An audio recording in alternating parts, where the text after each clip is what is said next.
नमस्कार, मी रेणुका कदम, राहणार सातारा।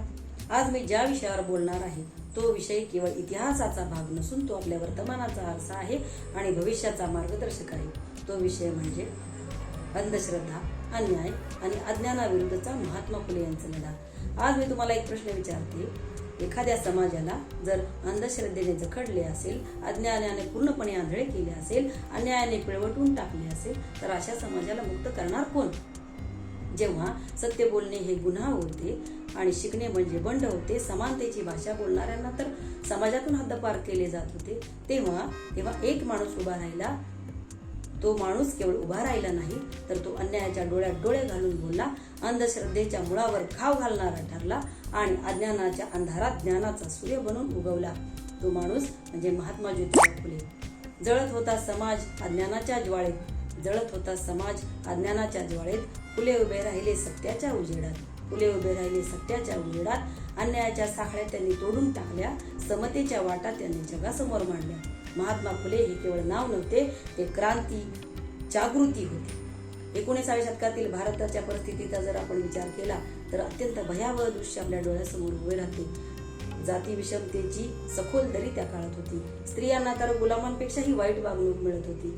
लोकांना तर अंधश्रद्धा तर इतकी पसरलेली होती की लोकांना सत्य आणि असत्य यातील फरकच ओळखू शकत नव्हते, कारण त्यांच्या विचारशक्तीवर अज्ञानाचा पडदा पडलेला होता। या काळोखात एक तेजस्वी किरण म्हणून महात्मा फुले उदयास आले। महात्मा फुले यांचे जीवन हे जिद्द, संघर्ष आणि क्रांतीचे प्रतीक आहे।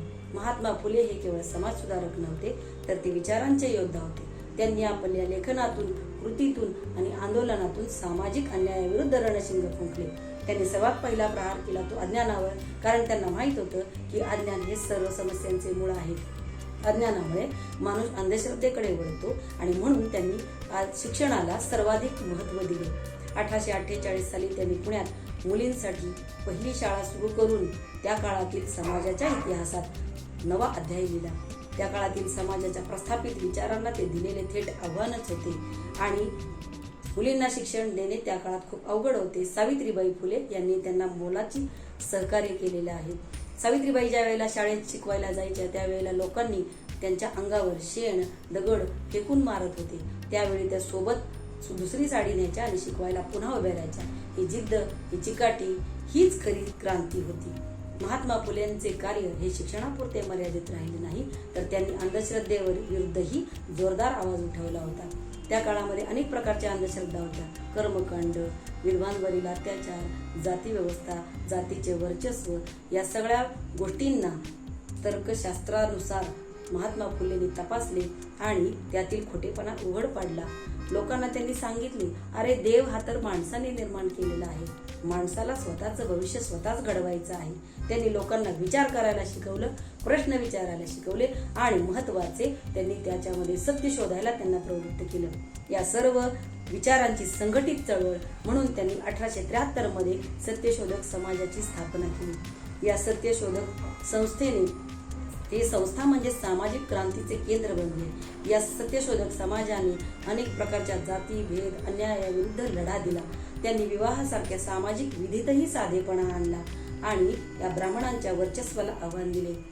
महात्मा फुले यांचा खरा लढा, मोठा लढा होता तो सामाजिक अन्यायाविरुद्ध होता। त्या काळातील समाजामध्ये शूद्र आणि अतिशूद्र लोकांना अतिशय हीन पद्धतीची वागणूक दिली जायची। त्यांना शिक्षण घ्यायला स्वातंत्र्य नव्हते, मंदिरात जाण्याचे स्वातंत्र्य नव्हते, अगदी पाणी देखील त्यांना स्वतंत्रपणे घ्यावे लागत होते। अशा काळात महात्मा फुले यांनी आपल्या घरातील विहीर या सर्वांसाठी खुली केली। ही केवळ एक कृती नव्हती, तर ती सामाजिक क्रांती होती आणि या क्रांतीतूनच महात्मा फुल्यांनी समाजाला दाखवून दिले की माणूस हा माणूसच असतो, तो कुठल्या जाती किंवा धर्माचा नसतो। त्याचबरोबर त्यांनी स्त्रियांसाठीही मोठे कार्य केले। त्या काळात विधवांना अतिशय दुःखदायक जीवन जगावे लागत होते, त्यांना समाजातून बहिष्कृत केले जात होते आणि या महात्मा फुलेंनी विधवांसाठी पुनर्विवाहासाठी प्रोत्साहन दिले आणि बाल हत्या प्रतिबंध गृहाची स्थापना केलेली आहे। महात्मा फुले यांचे कार्य केवळ कृतीतून नव्हे, तर त्यांच्या लेखनातूनही स्पष्ट दिसते। गुलामगिरी सारख्या ग्रंथातून त्यांनी सामाजिक विषमता आणि अन्याय याच्या विरुद्ध कठोर प्रहार केलेला आहे। आणि त्याचबरोबर त्यांच्या लेखणीमध्ये इतकी ताकद होती की समाज जागृती ते करू शकत होते. आज आपण 21व्या शतकामध्ये जगत आहोत, विज्ञान आणि तंत्रज्ञानाच्या युगामध्ये जगत आहोत, परंतु खरोखर आपण अंधश्रद्धामुक्त आहोत का? खरोखर या स्त्रीला समानतेची वागणूक दिली जाते का? मग या सगळ्या गोष्टीचा अर्थ असा होतो की महात्मा फुलेंनी सुरू केलेला लढा आजही संपलेला नाही. तो सुरू ठेवण्याची जबाबदारी आपली आहे आणि त्यासाठी आपण आपल्या स्वतःमध्ये बदल करणे गरजेचे आहे. वैज्ञानिक दृष्टिकोन अंगीकारला पाहिजे, शिक्षणाचा प्रसार केला पाहिजे, अन्यायाविरुद्ध आवाज उठवला पाहिजे आणि सर्वात महत्त्वाचे स्थान हे मानवतेला दिले गेले पाहिजे. इतिहास हा केवळ वाचायचा नसतो, तर तो आपल्या कृतीतून त्याच्यातून प्रेरणा घेऊन वर्तमान घडवायचा असतो. आज महात्मा फुलेंना जर आपण अभिवादन करणार असू तर आपल्याला त्यांचे विचार हे जागवले पाहिजेत. समाज हा बदलवला पाहिजे. आता ही जी वेळ आहे ती उठण्याची, जागण्याची आणि बदल घडवण्याची आहे. महात्मा फुले यांचे विचार जर आपण प्रत्येकाने मनामध्ये अंगीकारले आणि बिंबवले तर आपण नक्कीच समाज बदलायला आपल्याला वेळ लागणार नाही. चला तर मग हातात ज्ञान, हृदयात मानवता घेऊया. हातात ज्ञान, हृदयात मानवता घेऊया. महात्मा फुलेंचे विचार जगभर पसरूया. नवा समाज, नवा भारत घडवूया. समतेच्या सूर्याला तेज देऊया. समतेच्या सूर्याला तेज देऊया. धन्यवाद. प्रेक्षक हो, तुम्हाला आमच्या स्पर्धकाचा व्हिडिओ नक्कीच आवडला असेल. आता या स्पर्धकाला जिंकवून देण्यासाठी तुम्ही सुद्धा मदत करू शकता. या स्पर्धकाचा व्हिडिओ लाईक करून, तसेच स्पर्धकाला प्रेरित करण्यासाठी त्या व्हिडिओवर कमेंट करून आणि हो, जास्तीत जास्त लोकांपर्यंत हा व्हिडिओ शेअर करून आणि हो, हा व्हिडिओ शेवटपर्यंत पाहिल्याबद्दल आपल्या सर्वांचे मनपूर्वक आभार.